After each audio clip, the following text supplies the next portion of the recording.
But that is it for the news, guys. Now we are rolling into the topic of the show. We hinted at it at the beginning of this show here, but DC had a bang-out weekend. If you're a DC fan, I'm sure you had a lot of fun over at the Fandome this weekend.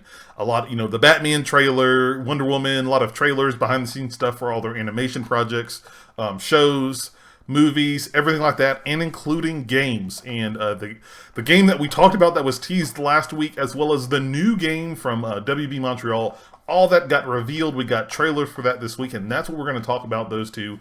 We're going to start with number one here. Gotham Knights is a real thing. It is announced. It is real. Let me switch over here so you guys can check it out here. But I'm going to read from the actual official blog. I follow Greg Miller over at Kinda Funny, and he was so nice enough to clip out the official posts from the developers here. So I'll read this here for Gotham Knights. Warner Brothers Games and DC today announced Gotham Knights, a brand new open-world third-person action RPG video game in development from Warner Brothers Games Montreal. Gotham Knights features the Batman family as players step into the role of Batgirl, Nightwing, Red Hood, and Robin, a new guard of trained DC superheroes who must rise up as the protectors of Gotham City in the wake of Batman's death. Introducing an original story set in DC's Batman universe, Gotham Knights offers a dynamic and interactive Gotham City where an exploding criminal element has swept through the streets. With the Belfry as their base of operations, this new era of heroes will solve mysteries that connect the darkest chapters in the city's history and must defeat notorious villains in epic confrontations. Players must save Gotham from a descent into chaos and reinvent themselves in their own version of the Dark Knight. Gotham Knights is playable as either solo or as a two-player online co-op experience, and will be available in 2021 for PlayStation 5, 4, Pro, the Xbox family of devices, including Xbox Series X and Xbox One X and PC. I want to make it known, it is very interesting that the Xbox section specifically says, and I quote, the Xbox One family of devices, including Xbox Series X and Xbox One X. I digress. That's for another conversation, maybe later on. Yeah. So, Seth, have you seen this footage? And what have I seen this? I gotta ask. I have to check. Tell me. I have to check. Tell me if I've seen this footage. Listen, this is exactly what WB Montreal needed to do. They will forever live in the shadow of Rocksteady's Arkham games, right? They did Arkham Origins, which I thought was a really great entry into that series. It had good. some of the best boss fights in that entire franchise, period. And I think it told a really interesting and compelling story. I don't think that Batman's early career gets enough visibility, and that game was one of the ones that did it. However, with this much of a gap, right, and Rocksteady starting to set out and do a new project, I think it's really important for them to start to set themselves apart. So I know you've been running some gameplay here. First off, I got to say this. All these playable characters look amazing. They look awesome. They nailed the look of Batgirl. They nailed the look of Red Hood. They nailed the look of Nightwing and of the current Robin. Now, I also have to laugh a little bit because all the dudes are just basically ex-Robins. You need that's how it works. Robins. Yes, Tim Drake and Jason Todd and Dick Grayson. Yeah, they're doing the thing now. Robins and they've just gone through various levels of trauma, right? Yeah. And then my girlfriend always jokes, and then of course you have the girl. And so, comics, these problems have existed way before. For a very long time, yeah. Agreed. Yeah, but I do think of the characters they've showed, I think that Batgirl looks really amazing. It was so fun to see them create these, the DLC, if you remember, for where you played as Harley Quinn, you played as Nightwing. It was really fun to take up those other members of the Bat family or the Rogues Gallery and play as them. And now they've built a co-op experience around that. Hell yeah, dude, sign me up. The only thing that turned me off about this is there's numbers above their heads. And it tells me this is going to be one of those games. Now, the press release specifically stated this is a third-person action RPG. Yeah, it's an RPG, so you're going to have some leveling mechanics as well. You also notice, I noticed from the official clips and the screenshots, and then the video that we're watching now of the gameplay, the gear looks different. Like in the screenshots, Batgirl just had like her little face mask, but now she actually has the full cowl. Robin has like the full mask. And to answer Rurutu in chat his question, Tim Drake is the Robin in this game. Yeah. But no, the game looks awesome. Like this reinvigorated I actually started downloading Batman Arkham Origins again on PC to kind of play back through that game, because I think I agree with you. Like WB Montreal didn't get enough credit with Origins. I thought it was a great game. I think people kind of crapped on it too hard just because it wasn't Rocksteady who actually made that game.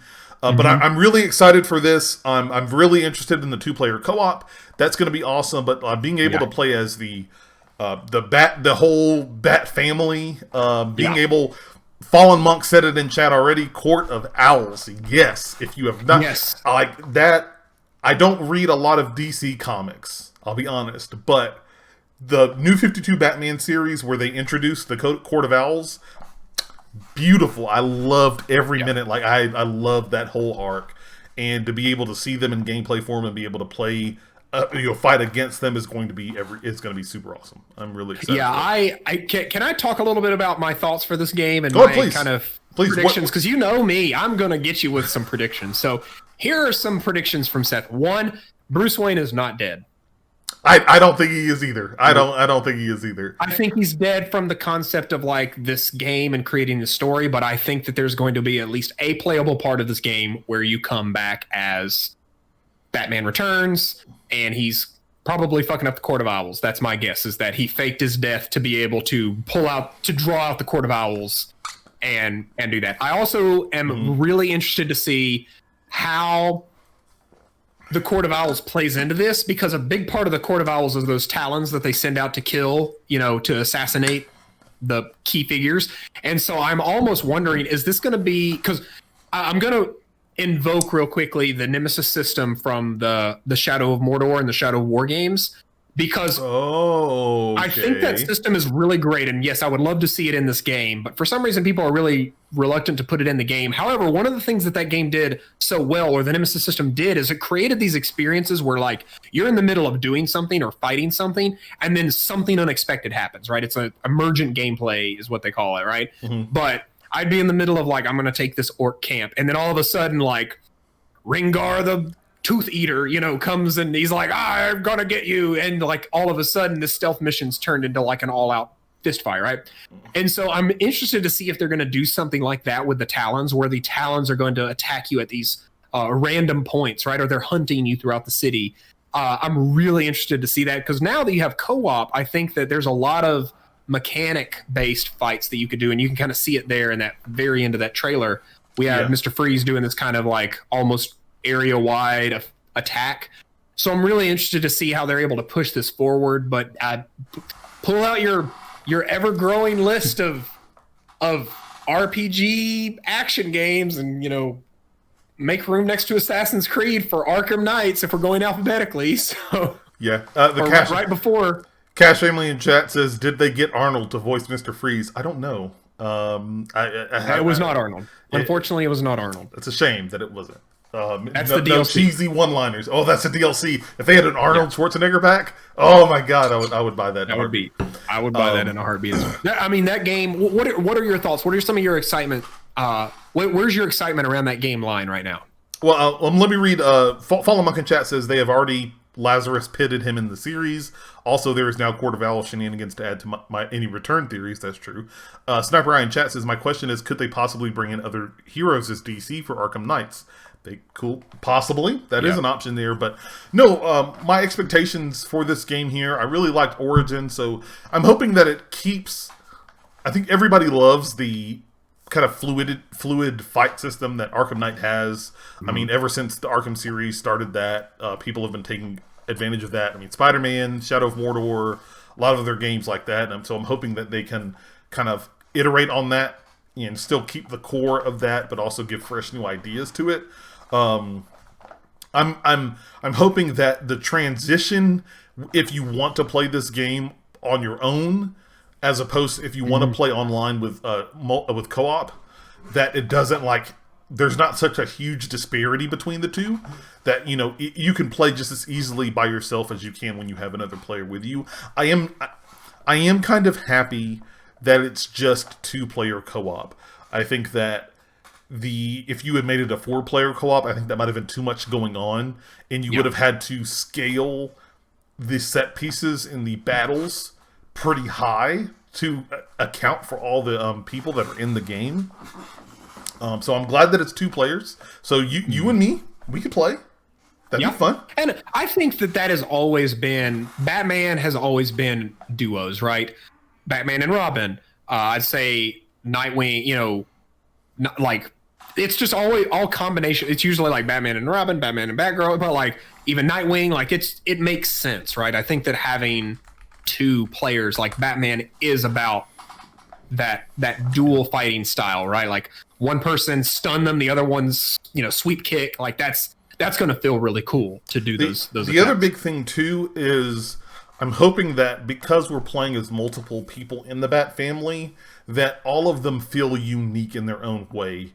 I don't necessarily mean if they don't have to have their own special abilities, but like the way the way that you approach battle as Batgirl as opposed to the Red Hood should be different because those are 2 different people and 2 different mentalities, and I think hopefully they take advantage of that going into the game as well.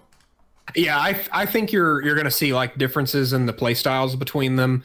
I'm going to get a large shirt that just has it's going to be purple with the yellow bat signal, and it just says "I main Barbara" as my game shirt for that. But also, I'm really excited to see how Red Hood is going to not be murdering people. How are they going to be? These are stun bullets. Based on the trailer, I think he's still murdering people. Yeah, man, it's pretty crazy. So one thing I do think it's important to point out, they did confirm this game does not take place in the Arkham timeline. So it is not going to be factoring in any decisions, heroes, villains, anything that came from the previous Arkham games. I think even Arkham Origins is included in that. It is its own timeline. Okay. They are starting a brand new approach to this, and I think that that's what you need to do. You do not want people, like when you inevitably decide to add a new rogue to the gallery, right? Mm-hmm. Season of Strange, when they add in, Dr. Hugo Strange, right? And he's the new raid villain for that, because I do think this smells of games as a service, right? Like it's got that odor to it. Yeah. And so different you don't want to be like icons. You don't want people looking at Arkham City and being like, hey, why doesn't it look like this thing that we remember last time, right? They may want to take a different approach with Hugo Strange. Like Hugo Strange may be in a wheelchair or a brain in a jar, right? Like if you want to do that, do that. Like I want them to have that creative freedom to do what they want. Yeah.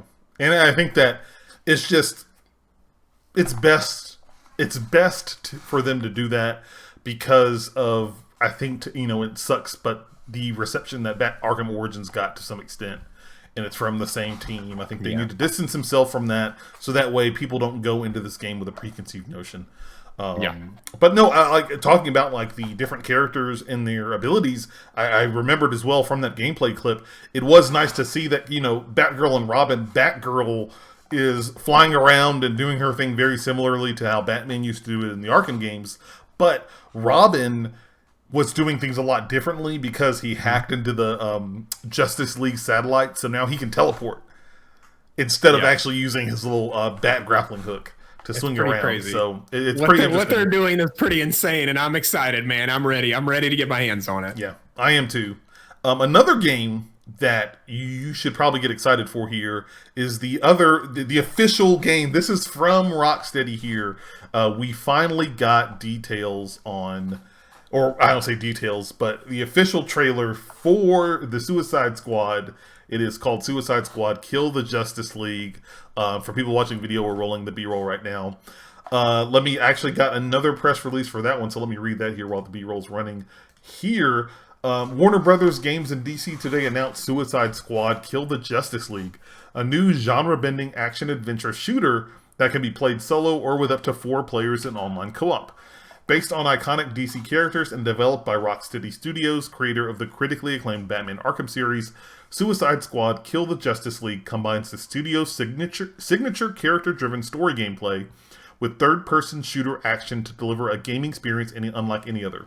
Game will be available worldwide in 2022 on PlayStation 5, Xbox Series X, and PC. Featuring an original narrative set in the DC universe, Suicide Squad Kill the Justice League takes place in a richly detailed open-world metropolis. The story follows Suicide Squad members Harley Quinn, Deadshot, Captain Boomerang, and King Shark, who must take on an impossible mission to save Earth and kill the world's greatest DC superheroes, the Justice League. Restrained with lethal explosives implanted in their heads, all 4 DC supervillains have no choice but to band together and carry out this untenable assignment as part of Amanda Waller's infamous Task Force X. Fans can tailor their experience, whether playing on their own as a single player, switching between characters at will, or teaming up with friends in multiplayer co-op. So, what do you think about this? What are your thoughts on this game so far, Seth? This is the DC reply to Avengers. 100%. 100%. It is 100% all good, dude. This is... I can't... First off, DC really wants Suicide Squad to succeed. They are trying again in a big and exciting way. The Suicide way. Squad movie, regardless of how you feel about it, they can legitimately say it is an Oscar-winning movie. Okay? Yeah. So it's when you look at this, you know, this is not a gameplay trailer by any means. This is a cinematic trailer. But if you can make Captain Boomerang look cool, you're doing something right. My only question for you, Cameron, is who are you going to main? Who are you going to main? Ooh, boy, I'm going to have to go with Sniper Eye 2010, hands down. I'm playing as Deadshot. Deadshot is very cool. Either Deadshot, and I might, tango with King Shark a little bit too, because he's hilarious. No, don't touch King Shark, because I'm King Shark, baby. All right, I'm gonna eat people whole. And if he doesn't have a move, because you saw from the movie, the behind the scenes, did you see the behind the scenes reel for Suicide Squad? Yes. There's a scene where he's just literally like lowering someone into his mouth, and I'm like, I want to do that. I want to do that in a video game. So and if you're watching on video, we're getting to the part where they kind of revealed that the villain is Superman. Surprise, because Superman can't be the good guy, right? He has to always be the bad guy. Well, he looks like he's being brainwashed by Brainiac. So yeah, I mean, as soon as I saw the Brainiac ship, I was like, oh, cool. So the Justice League has been taken over. Like I now have the narrative glue that keeps this together. So from a story standpoint, I'm really interested to see how they're going to make this unique and really stand out. But because they're going with the Suicide Squad, which isn't a very well-known, part of the DC universe, it's something that has a lot of flexibility and how it goes out. But I mean, what I expect from this game, I expect it to be much funnier than I think a lot of the Arkham games were. I think that it's going to be a game that is going to be enjoyable to play and fun to engage with. And it's going to be really interesting to see this next to the Avengers game that's coming out later this year. It is. Now, this game is way, way out, so I don't think they're going to be competing like that. This is the point that it's specifically called out. PS5, Xbox Series X, and PC only, I think clearly means this is next gen only, so it's going to be a while before we see this. Yeah, and it's just interesting because they're basically in the video game realm kind of swapped places that the movie realm has. Like Marvel's known as being, lighthearted, funny type of movies. DC's like dark, brooding, and grim, and then like now we've got the Marvel game coming out that's like Captain America's dead, everyone's dead, everything's horrible. And then you've got this game coming out where it's just like if you watch the trailer, you get the fact immediately, like these are a bunch of lazy, psychotic bums. Yeah. These are insane people with insane powers. And now they've got to go kill the Justice League or bombs in their brains are going to blow up. So let's watch it. I'm excited. No, I'm really interested to see it. The game, the trailer looked stylish and cool, of course, but I still need to see the game. And cautiously optimistic is, I think, the way I would describe this for me. I definitely want to see how the game is going to be mapped out. I mean, the pure fact that they said 2022, this game is very far out. In my honest opinion, I think it's going to be like a 2022 target date, probably get delayed to 2023. My honest opinion. But we'll definitely see.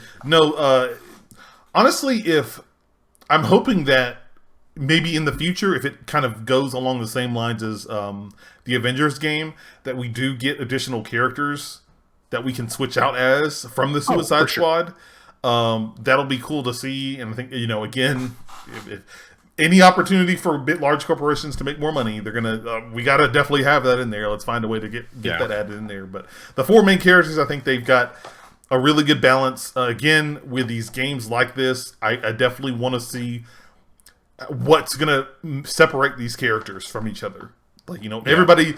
I think everybody, with the exception of King Shark, is going to be able to shoot things. But like, what is Deadshot going to fly around? Harley Quinn's going to have the bat. Captain Boomerang's got the boomerang, and Rurutu or Sniper Eye asked Rurutu in chat, said, why is he teleporting? Maybe because video games and game mechanics, they got to put something in there for him. You can't just run around throwing boomerangs. I personally hope that when you open up the inventory screen for each of the characters, you have like all this equipment and things like that. And when you open up Captain Boomerang, it's just one slot and it's one boomerang, and that is it. That's it. You just have the boomerang, and it's like you don't even get loot. It's skill based. No, it's there you go. That way. Sniper Eye in chat said, "Wait, King Shark had a heavy machine gun throughout the trailer." So okay, so all of them can shoot. I'm interested to see, is this even a third-person brawler game like the Batman's Arkham games were, or are they going in a different approach? Like, is this going to be something that's going to be more along the lines of like a maybe first-person Destiny style thing? Like, it's interesting. I'm really interested to see more of this game, because it's so, like, what we saw is very much a cinematic trailer that's more of a tone setter than anything. And I'm intrigued, but I do want to see some more. So I suspect we'll probably start to learn a little bit more about this around E3 next year. Maybe get a gameplay trailer, or maybe even 2022 E3 if this game comes out Q4 2022, that would be my guess. Yeah. That Q4 would be this would be a holiday game for WB. Fallen Monk in chat has a good point here. Diablo would probably be a good add-in for the game. And then Sniper Eye in chat also brings up if we get an E3 next year, because they're. We're getting an E3 next year as of now. This is a different conversation, but I think people miss that. So I do think that next year there will be some demand for that again, but it's going to be changed for sure. But I say E3, I'm meaning like that summer news blitz, we'll call it, for that kind of thing. But I agree with you. So out of these 2 games, Seth, which one are you more excited for? I would say Gotham Knights, because I know what that game is.